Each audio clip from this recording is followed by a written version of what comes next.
In 1981, my mother, Elizabeth Glaser, contracted HIV through a blood transfusion while giving birth to my sister, Ariel. Later, she unknowingly passed the virus on to me while she was pregnant. I was not expected to live past the age of 10.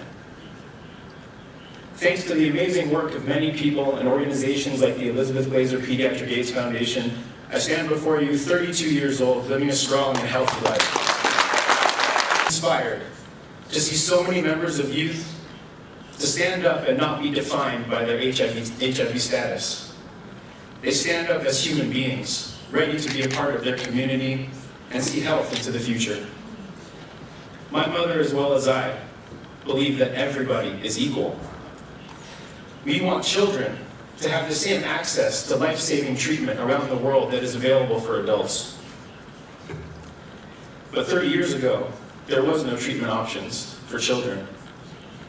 This led to my mother and the Elizabeth Glaser Pediatric AIDS Foundation to activate and to advocate for research to go into pediatric medication so that we can meet the needs of children.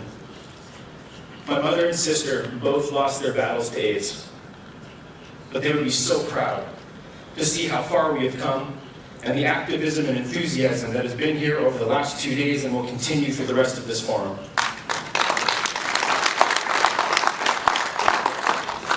Tremendous progress has been made over the years. More than half of people living with HIV now have access to life-saving treatment.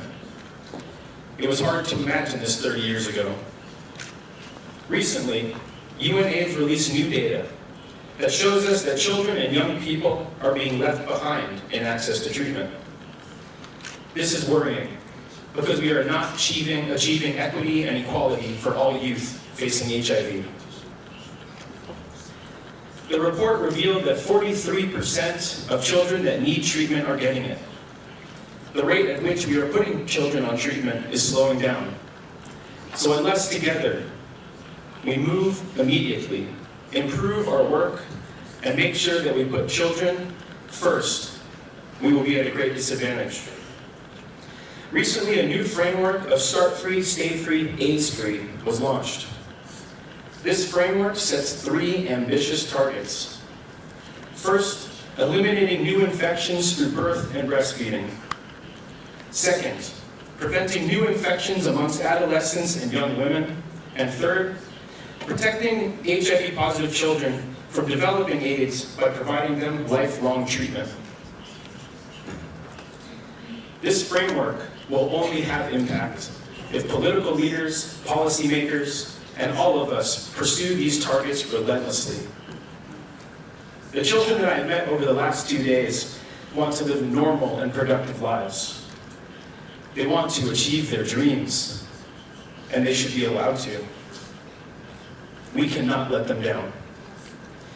We need to collaborate with others beyond our sectors to ensure that the needs of children are met all around the world.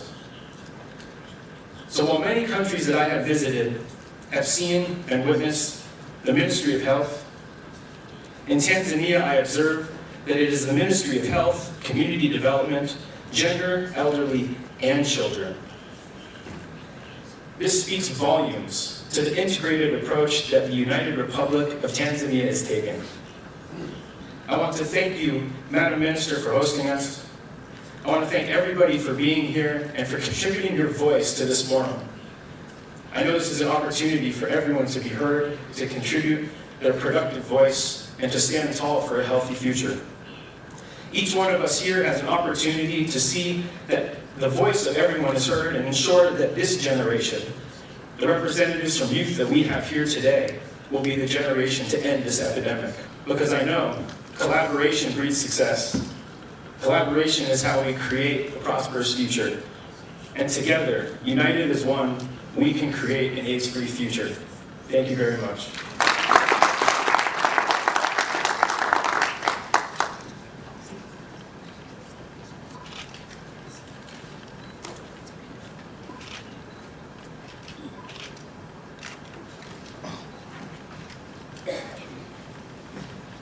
I think, thank you very much. Can we give Jake another round of applause? Thank you very much, Jake. And thank you for being with us here.